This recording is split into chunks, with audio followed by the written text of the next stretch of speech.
No, pues. Hola Nacho. ¿Cómo estás? Bien, bien. Y es un placer entrevistarte para Ligibero, revista semestral de literatura infantil y juvenil contemporánea. Bueno, es un proyecto del Departamento de Letras de la Ibero. Y bueno, para empezar, nos gustaría conocer un poquito sobre tu vida. O sea, ¿qué leías cuando eras niño?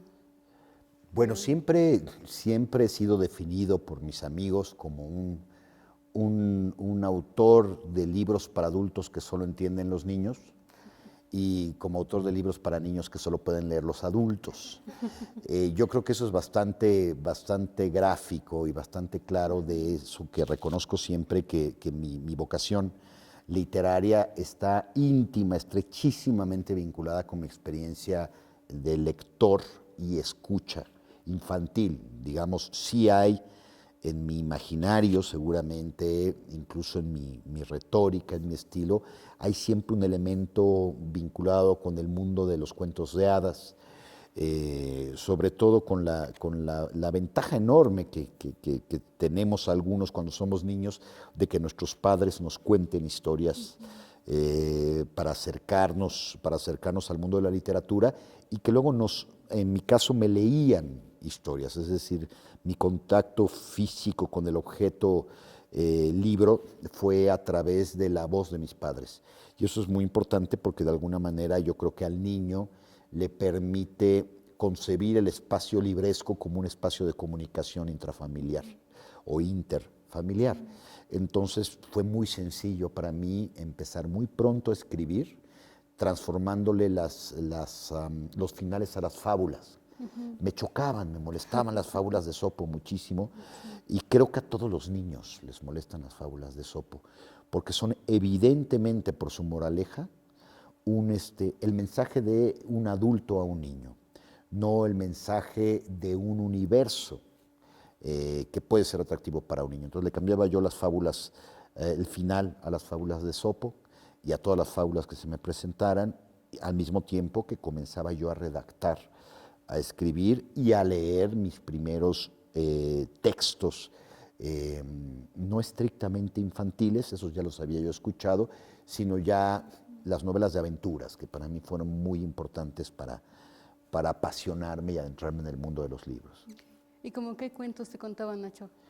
Pues desde luego me contaban los cuentos de hadas proverbiales, ¿no? No diré que de los Grimm o de Perrault, porque finalmente son previos, pero me contaban las versiones descafeinadas, ¿no?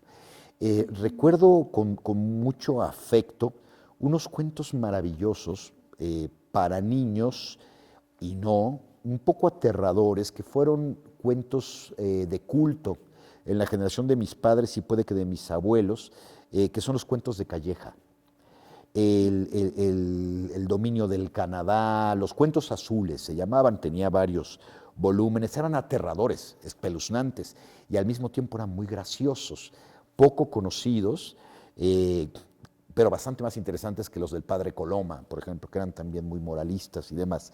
Los cuentos de Calleja y luego otra serie de aventuras extraordinarias, creo que no suficientemente reconocidas, de este tipo de libros que atesoraba mi padre, que eran los viajes morrocotudos de Juan Pérez Zúñiga, en ediciones muy viejecitas que yo creo que valdría la pena recuperar. Eran una parodia de los viajes de Julio Verne.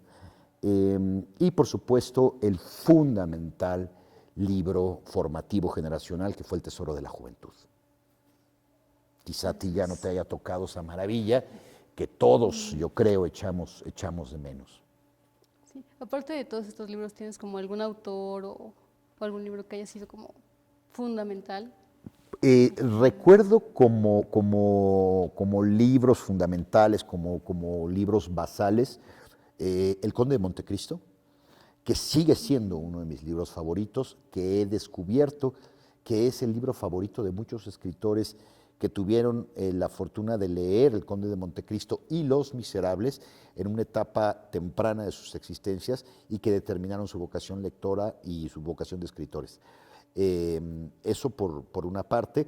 Me impactó extrañamente y profundamente La Divina Comedia. Primero en la versión sintética, ilustrada desde luego por Doré, que aparecía en El Tesoro de la Juventud. Y luego muy pronto decidí adentrarme en versiones en prosa de la Divina Comedia, que sigue siendo para mí un libro de casi de infancia, lo cual es sumamente extraño, pero así es. Bastante. Naturalmente leí a un autor que considero hoy en día literariamente bastante precario, pero sumamente importante para la vocación lectora, que es Julio Verne, y otro escritor bastante malo, pero apasionante que fue Salgari, ¿no? Esos dos autores creo que son, ya no, por desgracia, o por fortuna porque tienen ahora los chicos mejores alternativas, pero todavía en mi generación, creo que soy la última generación que pudo y debió adentrarse a la literatura leyendo a Julio Verne, Alejandro Dumas, no El Conde de Montecristo, sino Los Tres Mosqueteros y 20 años después, y Emilio Salgari con Sandokan, La Reina del Caribe, El Corsario Negro, Blanco, Azul, Rojo. Y bueno, ¿y cómo fue? O sea, bueno, nos comentas que empezaste a reescribir los finales de las fábulas. Sí. O sea, ¿fue así como te fuiste metiendo en la escritura? ¿O Sí, yo creo tuviste- que recuerdo esa reescritura de textos que no me satisfacían o que no me decían lo que yo quería o esperaba que me dijeran o no me estimulaban lo suficiente. Y por otro lado, también empecé a escribir novelas. Es muy curioso, no es que haya yo comenzado escribiendo cuentos, que finalmente es el género en el que me he instalado en mi madurez literaria. Empecé a escribir novelas de ciencia ficción, que nunca terminé, desde luego. Tengo ahí 2 o 3 capítulos, naturalmente escritos a mano, escritos a la edad de 8 o 9 años, ¿no? Fueron intentos novelísticos. Pero qué bárbaro, o sea, empezaste a escribir siendo un niño. Sí, también tuve 2 enormes ventajas. Una de ellas fue que siempre tuve una biblioteca muy completa en la que mis padres tuvieron la sabiduría de incluir libros que, si bien a ellos no les gustaban, sabían que eran importantes. Por eso me acerqué al boom. O sea, mis padres son lectores que compartieron conmigo el conocimiento de bestsellers, ¿no? Digamos, leí la obra completa de Taylor Cadwell, de Morris West, de Irving Wallace. Recuerdo haber leído Boy Jest, es de Percival Wren, pero también leí Ben-Hur. Leí El Gran León de Dios, de Taylor Cadwell, Los Capitanes y los Reyes, leí hasta Jeffrey Archer, con Cain y Abel.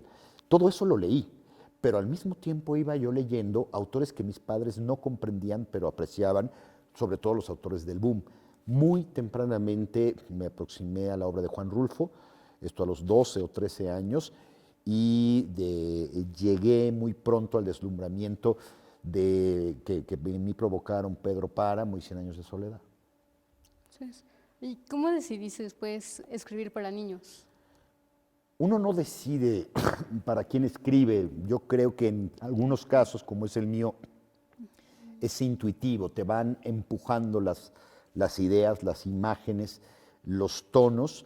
Sí, siempre he sentido que escribo por amor y por venganza, digamos. Es una versión un poco filantrópica y al mismo tiempo misantrópica de la literatura. Escribo para crear en otros la misma maravilla, pero también el mismo horror que en mí provocaron ciertos libros determinados. Es decir, he ambicionado provocar en otros el mismo efecto de rechazo o de cariño que en mí provocaron mis autores predilectos.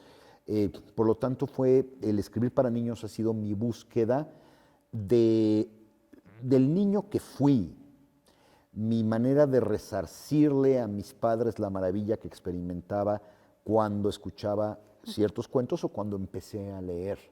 Es un género sumamente difícil, sobre todo si lo respetas en la medida en que debe ser respetado el género infantil, y sobre todo si respetas al lector infantil como un individuo, no como un adulto pequeño, sino como un ser efectivamente en formación, pero que tiene un universo y que tiene una serie de preguntas, angustias que tú has tenido como autor y que de alguna manera tu libro va a ayudar a articularles esas angustias, como a mí me sigue ayudando a articular miedos, deseos y terrores cada vez que escribo un libro para niños en particular. Sí, en otra entrevista comentabas que precisamente relacionabas, ¿no?, como la escritura de un cuento con escribir para niños. O sea, es por eso que mencionas de la dificultad de acercarse a este lector, el lenguaje. En realidad son, si bien el trabajo entre novela y cuento implica una cierta modificación, no es tan determinante la exigencia que sí tiene la literatura para niños. En un cuento tú te vas limitando o el género mismo te va limitando, tu propia obsesividad escriturística te reduce o te amplifica tu trabajo literario, pero en el caso de un niño sí tienes que cambiar el lenguaje conscientemente. Cuando yo escribo una novela o escribo un ensayo o un cuento o una obra de teatro, más o menos voy transitando con mi lector fantasma, que soy yo mismo, no tenemos otro. Tengo algunos lectores favoritos a quienes acudo como conejillos de indias, pero el único conejillo de indias al que yo puedo acudir, aun cuando esté rodeado de niños y tenga mis hijos, es al niño que fui sin dejar de ser el adulto que soy.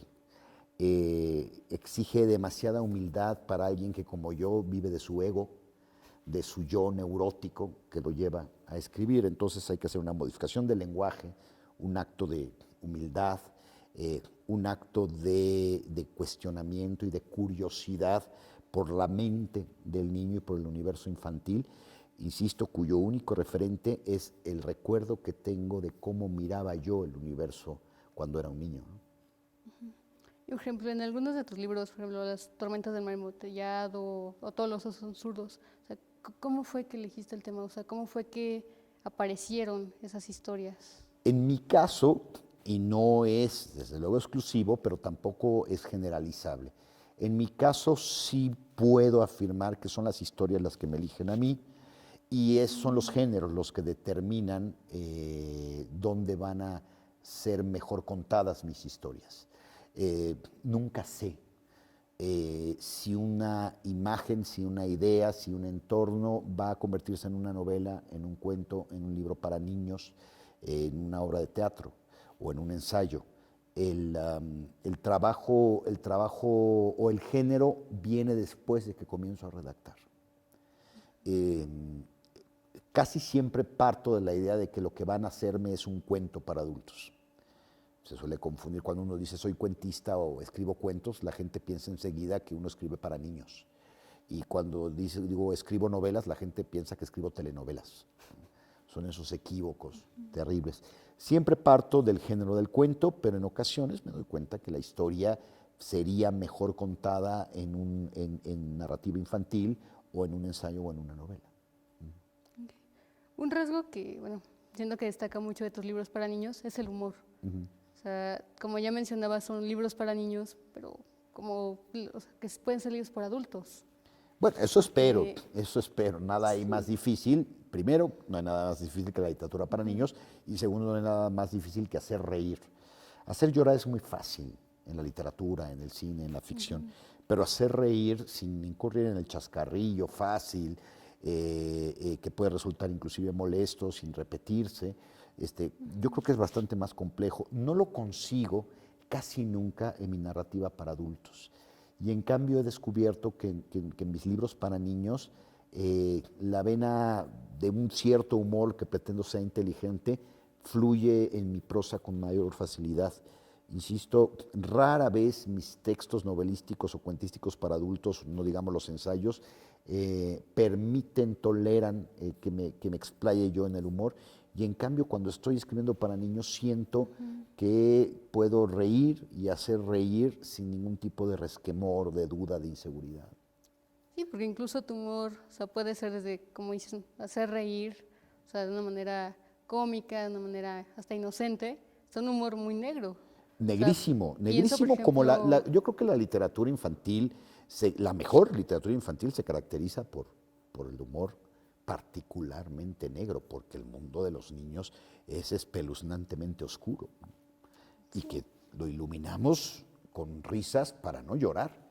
Eso lo hacemos todos los seres humanos con cualquier experiencia artística, pero especialmente el niño. El niño tiene una serie de miedos y de dudas que necesita iluminar o de las que necesita reírse. Sí, porque pienso, por ejemplo, en el final de Los papeles del dragón típico, o sea, que desde el principio tú nos anuncias ese final. Sin embargo, como lector, uno espera que ese final cambie y no nos das ese chance. Me lo han pedido el que cambie. Generalmente la gente, bueno, después de Crónica de una muerte anunciada, que es una novela que cuenta el final y sigue siendo una novela interesante, siempre he estado convencido de que los libros, las películas, cualquier narrativa que dependa solo de su final, no valen la pena de ser vistos ni leídos. Es decir, lo que ocurría con la novela policíaca, ¿no? Una vez que sabes quién es el asesino, ya no relees una novela policíaca. Creo que las grandes obras de la literatura y del cine y de la televisión deben tener algo más que decir aparte de su final. Debes ser capaz de ver una obra de arte narrativo aun cuando conozcas su final. Hay gente que aplaude muchísimo el final de la película Sexto Sentido, ¿no? Ok, habría que quitarle ese final o habría que ver si la película resiste ser vista otra vez. O Los otros de Amenábar, por ejemplo, ¿no? O El planeta de los simios, que tiene un final magnífico, pero puedes verla quitándosela. Las películas, las versiones cinematográficas de Nolan, en fin. Lo mismo con la literatura. Si Los papeles del dragón típico anuncia un final, avisa que es una historia triste. Los niños no han sido muy dichosos con el final de Los papeles del dragón típico. Es una historia muy kafkiana y suelo encontrarme con lectores pequeños y no tan pequeños que me piden que escriba una segunda parte. De hecho, me han dado ideas. Este dragón que desaparece y se convierte en una nubecita. Alguna vez un pequeñín en alguna escuela que había leído Los papeles del dragón típico me sugirió que esa nube en la que se había convertido el dragón se condensara y que cayera, que lloviera en pequeños dragoncitos que de alguna manera revitalizaran la República Imaginaria, el mundo de las hadas. Me he sentido tentado a hacerlo. Lo mismo Por un tornillo. Se supone que es una máquina, habla de una máquina que nadie sabe para qué sirve. Y sin embargo, al final nunca se sabe para qué sirve la máquina. Hay gente que dice, no nos gusta que nos dejes en el aire. Tampoco sabemos si los osos zurdos, al final de todos los osos son zurdos, si los osos son zurdos o diestros. Son finales abiertos que al niño pequeño no le gustan. El niño necesita resoluciones, por lo general felices. Pero yo creo que un niño de 8 años, 9 años en adelante, empieza a acostumbrarse al placer que genera la angustia de un final abierto. Bueno, otro aspecto en tu obra es que en casi todos tus libros hay historias dentro de las historias, que a su vez están dentro de otras historias. O sea, casi siempre tienes a un narrador, o sea, estás tú narrando esa historia, aparece otro narrador narrando tu historia. Yo creo que el recurso me fue instruido primero por el modelo de la narrativa oral, particularmente Las mil y una noches, en la versión desde luego descafeinada, apta para niños, que finalmente son cuentos engarzados que permiten generar una historia más amplia, pero pues me formé como lector en una narrativa relativamente breve. Me gustan los cuentos engarzados. Me gusta mucho la literatura que tiene ese juego de cajas chinas o de muñecas rusas, particularmente el caso de Joseph Conrad, que me parece es un autor que alguna vez hice el experimento de ver cuántas cajas chinas hay en El corazón de las tinieblas o en Lord Jim en particular, y son muchísimas, y me gusta mucho. Borges nos enseñó que eso podía inclusive ocurrir en un cuento, en un texto breve, y yo creo que finalmente he preferido pasarle la voz a otro yo narrativo que a su vez le pase la voz a otro yo narrativo, porque hay una experiencia estética en eso que ya la había practicado Miguel de Cervantes, ¿no? Okay. Pero también me llama la atención que, aunque mencionas que hay que como manejar el lenguaje para que sea apto para los niños, muchos de los nombres de tus personajes, o sea, no, Bueno, hay no albures, son los inclusive. típicos, ¿no? Sí. Volviendo a esta idea como de los cuentos para niños hasta cierto punto ñoños, o sea, que son como Carlitos, Pedrito. Sí. O sea, Primero, una consigna de la literatura infantil es evitar los diminutivos como la plaga, ¿no? hay gente que no respeta esa regla fundamental, ¿no? Que es lo que le da consistencia, o sea, evitar los diminutivos es lo que permite que el niño te acepte como uno de ellos. Si le hablas como un niño, es la voz de un padre, la voz de un adulto hablándole a un niño. Creo que se tiene que disolver y una de las cosas fundamentales es hablarle de tú a tú, evitar los diminutivos, jugar con el lenguaje como el niño juega con el lenguaje. Digamos, la invención de palabras, en mi caso, es recurrente, es casi maniática. Hay palabras y hay reflexiones sobre los nombres y las palabras en toda mi literatura para niños, porque creo que el niño se está preguntando todo el tiempo por el lenguaje y está descubriendo que el lenguaje es un animal viviente, ¿no? Eso, recuerda que soy de la generación de la televisión, soy la primera generación que creció con la televisión desde el momento de su nacimiento, si bien para mí la Pantera Rosa siempre fue gris, porque mi televisión era en blanco y negro. Pero creo que la formación que tuve, viendo cosas tan elementales, pero me parecen muy importantes, como El Chavo del Ocho, creo que también han determinado mi formación como escritor, ¿no? Y en El Chavo del Ocho hay una reflexión permanente en torno al lenguaje. El Chapulín Colorado prevarica refranes como lo hacía Sancho Panza. Todos los nombres que le ponía Gómez Bolaños, sus personajes, eran producto de una reflexión juguetona con el lenguaje. Los diálogos de los chifladitos son totalmente dignos de una obra de teatro de Beckett. En fin, me parece que ahí es una lección importante que ayuda desde luego a esta búsqueda lingüística extraña y este juego con los nombres de los personajes. En todos mis cuentos hay una maestra, ¿no? Yo creo que tengo alguna fijación con mis maestras, esta imagen materna, querida, admirada, deseada. Hay una maestra siempre y siempre se llama Ana algo. Entonces hay anatomía, antonomasia, anarchy y no falta la anacoluta, que se presta a cualquier cantidad de albures, ¿no? Sí, claro. Bueno, en Las tormentas del mar embotellado, bueno, cuando se empieza a resolver, o sea, como este barco con los niños entran, mencionas cómo la ficción, o sea, ayuda a modificar su realidad. O sea, ¿qué opinas de eso? O sea, como trayéndolo a nuestra realidad. Eso es el efecto del arte, ¿no? Digamos, lo que se podría intuir de Las tormentas del mar embotellado es el juego que es el que sucede cada vez que leemos una obra de arte o cada vez que imaginamos algo. Estos niños que viajan al interior de una botella con un barquito dejan, sin embargo, sus sombras en el mundo de la realidad y las pintan para que sirvan de impostores. Desde luego hay una cosa terrible ahí, ¿no? Que es la desaparición de casa, que todos hemos deseado y temido al mismo tiempo. Y lo que van a buscar los niños en Las tormentas del mar embotellado es la risa. Y finalmente descubren que la risa está en su casa. Lo cual me extraña porque yo que soy tan devoto de la invitación al viaje, terminé escribiendo un libro que habla de que no es necesario viajar. Sí, pero incluso ahí mencionas que, o sea, la risa nace a partir de lo que ellos empiezan a contar, y a partir de su imaginación. Están contando cuentos y entonces descubren, desde luego, que es ahí donde está la capacidad, sobre todo de hacer reír al mundo adulto, este lugar sórdido, seco o aparentemente seco en el que viven estos niños, ¿no?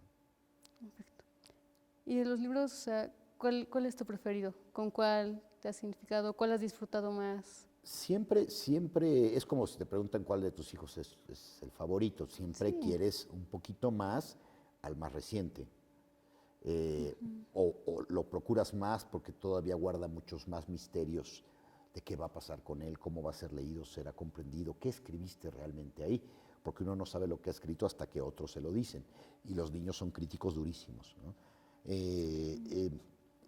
Yo creo que en este momento todos los libros para niños que he escrito tienen su historia. Me gusta particularmente, o me llama la atención, particularmente Todos los osos son zurdos, porque carece de elementos fantásticos. Todos mis libros para niños tienen un elemento de fantasía que en el caso de Todos los osos son zurdos no existe. O bueno, son niños que fantasean.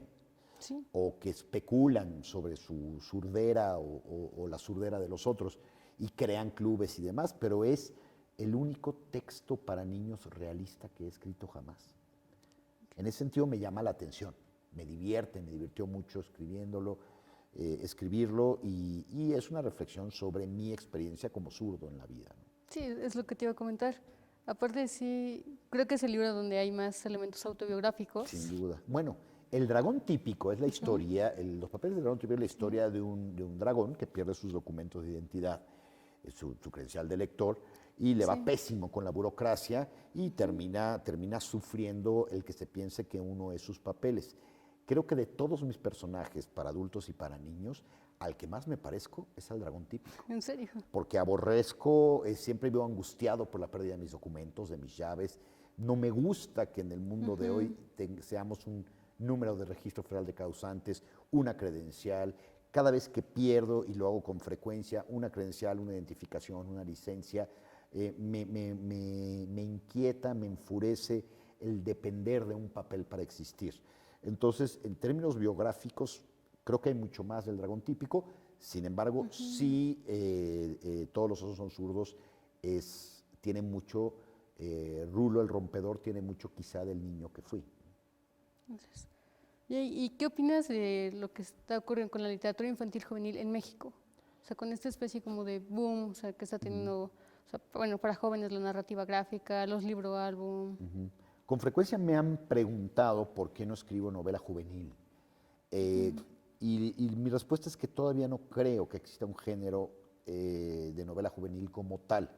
La realidad, tanto en México como en el mundo, me está demostrando que me equivoco.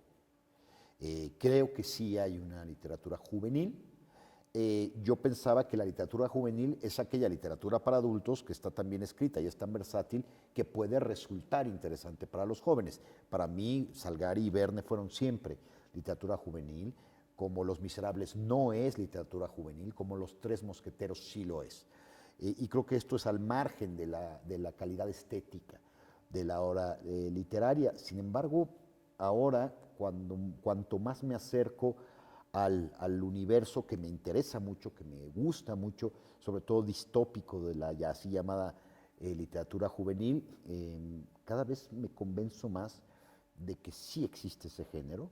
En México han aparecido ya algunos autores muy, muy, muy particulares, Verónica Murguía, Andrés Acosta, Ricardo Chávez Castañeda, que están escribiendo libros que sí son para adolescentes y que un adulto no va a disfrutar del todo y tampoco un niño.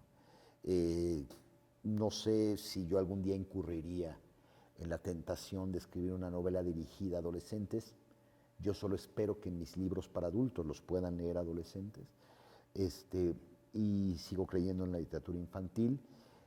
Creo que la gran vena de la literatura, particularmente para los jóvenes, se encuentra en la novela gráfica. Bueno, no sé si quieras añadir algo más, Nacho. No, muchas gracias por la invitación. Siempre es un gusto, desde luego, hablar de estas cosas y de cualquier otra. Y mucha suerte con este proyecto maravilloso y este lanzamiento de la revista. Bueno, pues muchas gracias, Nacho. Al contrario, gracias a ti.